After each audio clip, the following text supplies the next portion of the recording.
Hi, everybody. Okay, so I just got off the phone with Olga from ANCR, and it was quite interesting, the conversation. Um, what I got out of it was that Winnipeg police over exaggerate and put in pointless referrals.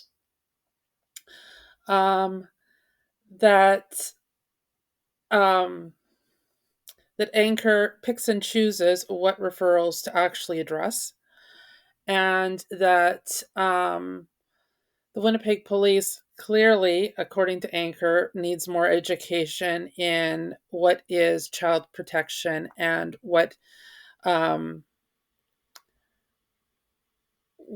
should be referred to ANCR. At least that's my takeaway from this conversation. I'll let you be the judge. Hello? Hi, can I speak to Susan, please? Who's calling? My name's Olga. I'm calling from Child and Family. Hi. Hi, Susan. I'm just returning your call. Yes. So, I was speaking with Crystal Martin, and she said that even though the police put in a referral to Child and Family Services, that Child and Family Services won't be pursuing anything. They won't be investigating it. They won't be providing resources at all. They're just going to ignore it. Sorry, so I'm just unclear about Winnipeg Police putting a referral through to ANCR? Yeah, so on the 19th of this month, Winnipeg Police, incident number C as in Charlie 2300 88878, put in a referral to ANCR. What was the referral about? Concerns over Owen Johnson withholding the children, the manner in which communication is being conducted in between both of us, especially in front of the kids.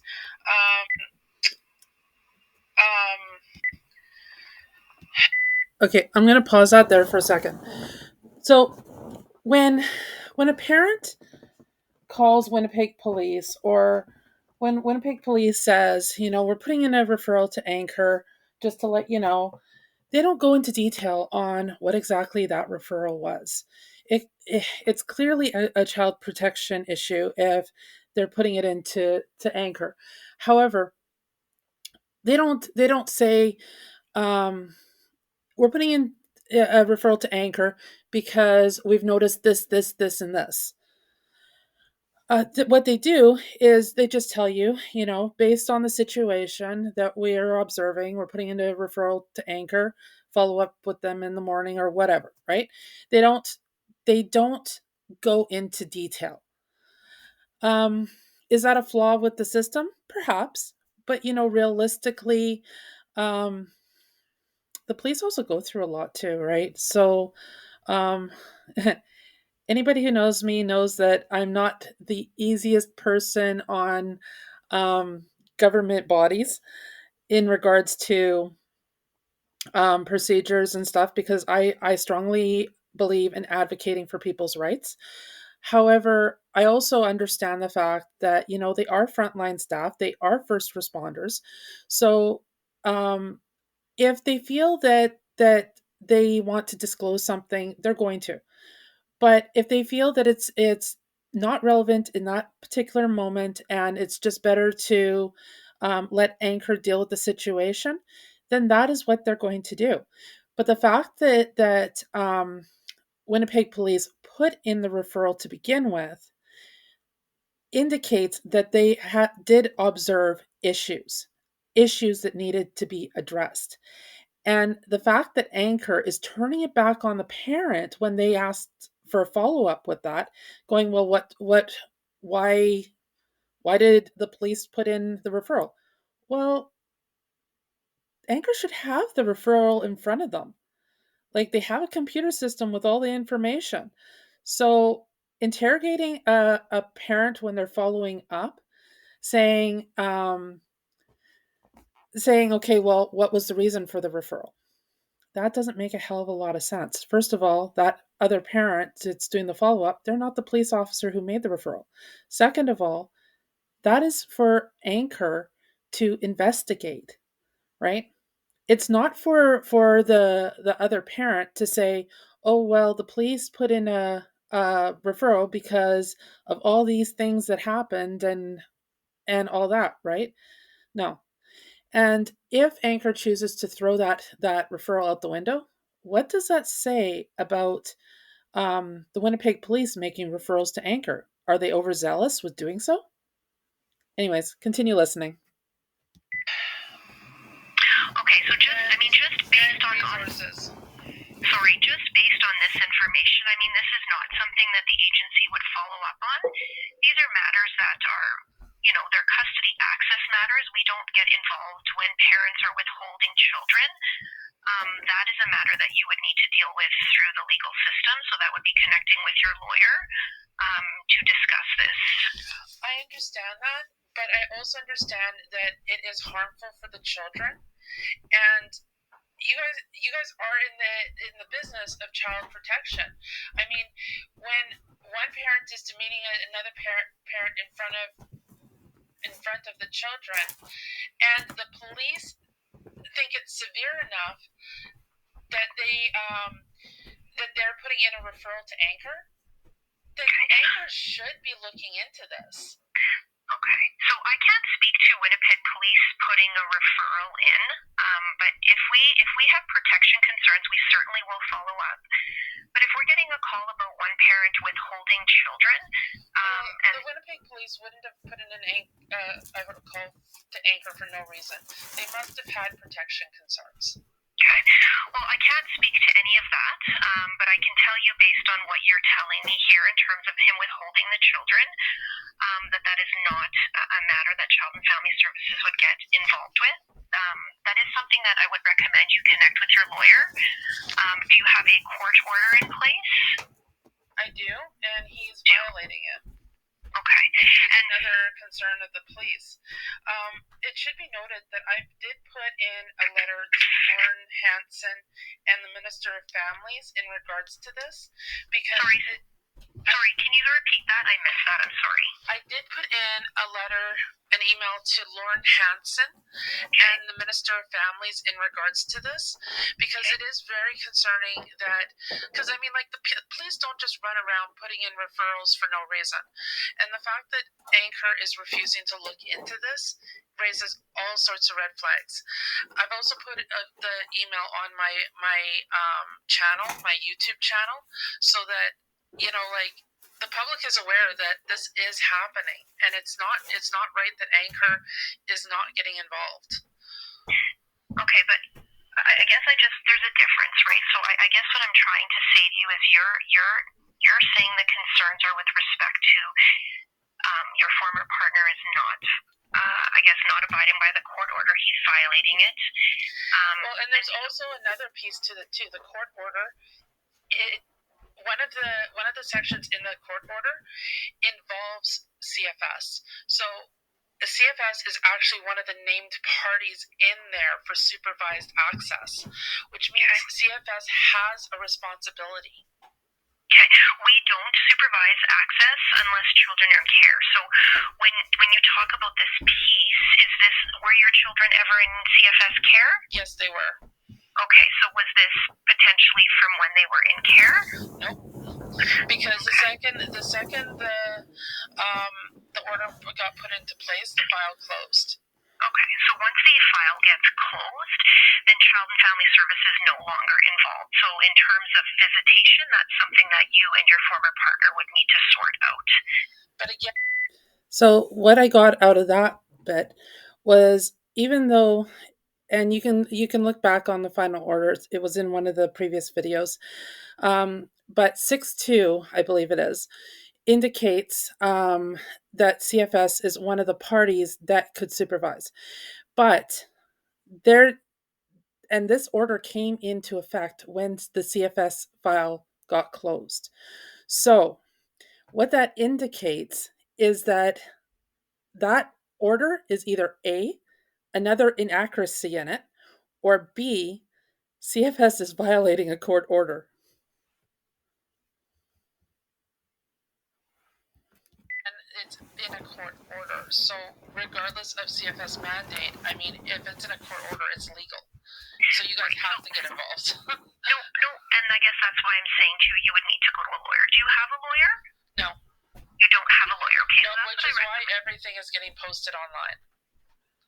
Okay, well, I'm not sure what are you hoping to achieve at this point by posting stuff online? To show a series of discrimination and unfairness in the court system. I mean, back when my kids went into care, they went into care because I had a medical breakdown. I'm now being CFS went to court and said that I shouldn't have access to my children because of a medical issue that resolved, and I'm now back working with children and youth. Where are you working right now? There's no way in hell I'm telling you that. Okay, so again, we're going to kind of go back to the fact that you have this court order, and if someone violates the court order, that is not the role of the agency to ensure that that court order is enforced. So you've told me you don't have a lawyer. That's the route you need to take. Child and Family Services isn't the route for you to take because he's not abiding by the court order. Okay, and what about the police concerns? What about the fact, because I am going to be requesting a copy of the police report, and the second I do that, if there's anything on there that CFS should be investigating and it got closed, it's going online too. Okay. So, I mean, I can't speak to that piece of it, right? What I can tell you is if we do receive child protection concerns, we absolutely will follow up. Based on what you're telling me, we are not deeming that a child protection concern. Our agency does not get involved in when there's issues around custody and access. Our mandate is not to enforce court orders. So generally speaking, do you find that police overreact and put in pointless referrals on a regular basis?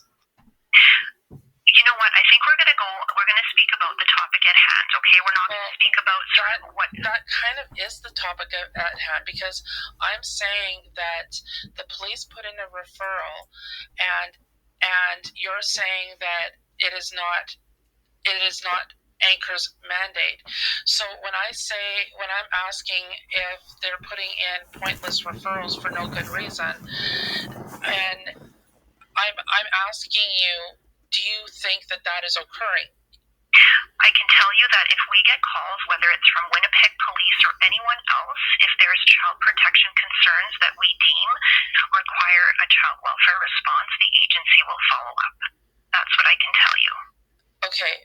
But in general, do you think that the Winnipeg Police put in referrals to Winnipeg Child and Family Services or ANCR that should not be followed up on? I think we get a number of different referrals.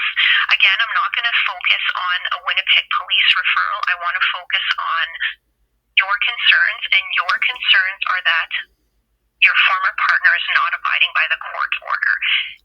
She wants to focus in on the thing that is not CFS concern so she can close the file. But when I ask her about the Winnipeg Police referral, she tries to mitigate the conversation and dodge the questions in order to bring it back to the custody issue so that she can shut down the file. And so that is not a child protection concern. I would suggest you get yourself a lawyer because that would be the appropriate route to take in order to deal with this matter. So I can give you the contact number for the Family Justice Resource Center if you'd like. Sure. Okay. If you just give me a second, I will get that number for you, okay? Sure.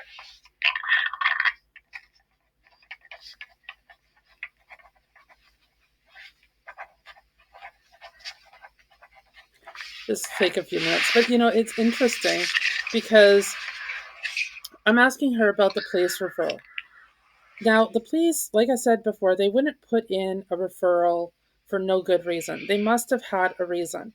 They must have noticed some sort of protection issues to make that referral. But Winnipeg Child and Family Services, or sorry, ANCR, is choosing not to investigate into that. They would rather close the file, saying that it was a custody issue versus a protection issue, simply because they don't want to investigate it.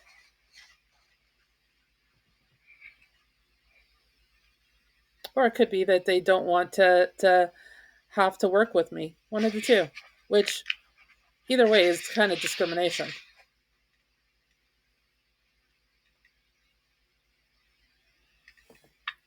Hi, Susan. Okay, so the name of the place I actually gave you, it's changed. It's Family Resolution Center. Okay, I already have that one, and I've already put in a referral there, or not a referral, intake form there. You've called in, okay. Yeah. Okay, and then, and like I said, I mean, they might be recommending you also get a lawyer. Okay. So I would suggest following up with a lawyer to try to address some of this. And because that's going to need to go in front of a judge, right, in terms of someone not abiding by the court order. Okay. Okay? Just out of curiosity, though, okay, going back to the referral one more time, though. I know what you said about child protection issues. Do you think that the Winnipeg Police need more education in regards to what is a child protection issue? Because, like, the message I'm getting from you is that Winnipeg Police put in referrals to ANCR that don't necessarily need to be followed up on or looked at. And that, to me, is kind of concerning. Without, I mean, essentially, like I said, we get calls from Winnipeg Police and lots of, different people in the community professionals, community members, and sometimes people call to consult, sometimes people call to make referrals. So when we take every call, right, staff will take calls, they'll consult, they need to. Sometimes we know if it requires some follow-up, sometimes it doesn't require follow-up. And what do you deem what needs follow-up? When we're receiving concerns about abuse towards a child or neglect towards a child, we will follow up with those matters. Okay, and emotional and psychological abuse, does that constitute abuse under CFS and ANCR? Well, abuse, I mean, emotional abuse and psychological abuse, I mean, we would need, I mean, that's a difficult one, right? Because everyone might interpret things differently in terms of what emotional or psychological abuse, right? So someone might say, you may feel, for example, that it's emotionally abusive towards your children or psychologically abusive if they're not able to see you, right? So, but if the police put in a like children for the sake of the children, psychological and emotional abuse is happening, and this is why we think that, and they give some information and context. Will CFS or ANCR follow up with it? If Winnipeg Police call us, I'm going to give you an example. If they call us and say, there's a custody access matter and one parent won't allow the other parent to see the child, we wouldn't be following up with that. Okay, and the agency, we would be directing the clients to contact lawyers. And what if there's proof about with coaching and them not providing essential needs? Because I mean, that's on my YouTube channel as well. Like Ashley said that Owen doesn't buy her anything. She said that he doesn't spend time with them. He doesn't, right. Like all those kind of things. That goes to neglect. So when you speak about not buying Ashley anything, what is he not buying her? Well, I question the winter clothes because according to Ashley, she was sick, and that's why she wasn't in any sort of activity this winter. Apparently, she was sick all winter, which raises another red flag. did he take her to the doctor? How many times did he take her to the doctor? Those kind of things.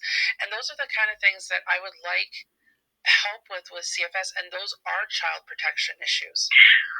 Well, then again, this is a custody access. I don't know what your order says exactly, but are you entitled to know about your children's medical needs, right? So can you call the doctor and find out, was my daughter sick? What was she sick with? He has sole custody, but that shouldn't stop me from being able to access it, but it is. Right, but again, ANCR and Child and Family would not be providing you with that information, right? Our job is not to find out why the child was sick, whether the child was taken to the doctor, right? We're going to trust that the parent has done what they needed to do. But if the other parent is saying they don't think that is happening based on what the child is saying, then surely you guys could investigate that. But sorry, so you're saying okay, so you started off by saying your former partner doesn't buy Ashley anything. I asked what you said. What you mean, you say you think winter clothing because she was sick, which resulted in her not being able to partake in activities. I think that's what you said to me, right? So I'm not really clear. Well, according to my daughter, and this is recorded and put on YouTube right now. Okay. Sorry, what is recorded? The conversation between me and my daughter. Okay. It is recorded and it is put on YouTube right now. And she said that she missed a lot of school over the winter because she was constantly sick, and Daddy thinks it was because of winter. Now, the only way winter would cause her to be constantly sick is if she didn't have weather appropriate clothing. Now, Owen has a gambling problem. He has had it for years. His parents do too. I don't think the kids are being cared for properly. Right, and you're basing this on what, though? What my daughter said. Right, but all she's saying is she was sick and that Dad thinks it was because of winter. Right? And I mean, I think it's fair to say lots of people probably get sick in the winter. Well, she also said that Daddy doesn't buy her things. So I'd like to stop at this point for just a second. The fact that a parent is bringing forward a concern and CFS is constantly trying to find excuses not to investigate is concerning. I mean, realistically, a child said herself that she was sick often during the winter. Why is that child getting sick? And I mean, there could be a number of reasons. She's right with that. But the fact that she's not even willing to look at it, the fact that she's just willing to take that other person's word for whatever, and trust that other person's doing okay. I mean, what is the point in CFS if they're just going to say, okay, well, you know what, the children are with them, they're okay, and when people bring forward concerns, they're not looked at. Right, but again, what does that mean? Or do anything with her. Right. And I mean, we're not in a position to tell parents that they have to do things with their children. Not doing things is neglect. I'm a social worker too, okay? And it seems like you guys are just brushing this off. Like, there are so many red flags of abuse here, and you guys are just brushing it off. And I don't get it. Well, I think what I'm trying to say is a lot of the stuff you have told me isn't considered a child protection concern. A lot of this is custody access. And so, again, there's nothing to do with custody access in regards to winter clothes and providing basic needs for children. You're right. Sorry, that piece doesn't, but you're also making an assumption that they don't have winter clothing, right? Your daughter didn't say she had no winter clothing. You're making an assumption that should be investigated. Daddy thinks she's sick all the time because it's winter. Okay, now, yes, I'm making that assumption, but based on what she said. So the next question to you is, if it's not winter clothing, what else could it be? Why is she constantly getting sick? Yeah, are they taking care of it? A parent is bringing you that concern. A parent is bringing you concerns about a child's well-being, their welfare, protection issues. Are you going to investigate it? Well, what you've told me, based on the information you have told me, this is not something the agency would follow up on. This is a conversation I would recommend you have with the children's father to inquire about, why was she sick? Did you take her to the doctor? What was she sick with? I think that's a conversation that you could probably have with your former partner, and, you might get some answers that way. If you're able, are you able to connect with their doctor? Is that something you're able to do? He switched doctors and he won't tell me which doctor he went to. Okay, so again, that's something you might want to bring to your lawyer's attention. So this is information that can be changed on the court order, right? So that you are entitled to that information, that you are entitled to find out who the doctor is, entitled to find out, when your children are sick, that you're able to access the information from the doctor. I think that would be reasonable, because I would understand as a parent, absolutely, you'd want to know that information. And that might be something you need to change on the court order. Again, I'm not clear what exactly your court order says. I know you've said he has primary control. I've heard people going to lawyers and having court orders changed to maybe include something like this. So that might be something that you want to look into. Olga, what's your last name? It says. Okay. All right. Well, I think that's all I can think to ask you for right now. If I have any questions, can I call you back? You can, yeah. But again, I would recommend connecting with a lawyer, because a lot of the information you've shared is stuff that would need to go through the court system, like through the lawyer to the judge, having the court order changed with, and I think it's fair enough to say to your lawyer that these are things you'd like changed in the court order, so that you are more aware of your children's well-being and safety and what's going on with them, right? And what happens if they doesn't abide by the court order, right? These are things that you can ask your lawyer, and hopefully you can get some answers, or some change to the court order may happen. I'm not sure, but I recommend you take that route and see if they can be any help to you. I have been trying to find a lawyer, and I have been unsuccessful. Okay. But I'm fighting this online myself, so for the moment, until I can find somebody. Okay. Okay, well, you take care and have yourself a great day. Yeah, you too. Thanks. Bye-bye. Bye.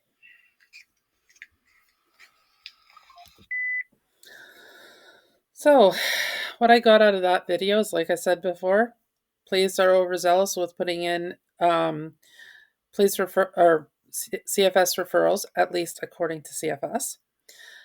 Police don't know what a child protection issue is, because, if they're being overzealous and CFS isn't investigating some of those concerns, CFS is either discriminating against certain parties, or Winnipeg police are uneducated in what CFS deems protection issues. What else? There's a lot of takeaways from that, but the main takeaway from it is that CFS, even though issues were raised, they are choosing not to investigate. Anyways, that's it for right now. I'm going to be calling my kids shortly, and we'll see how that goes.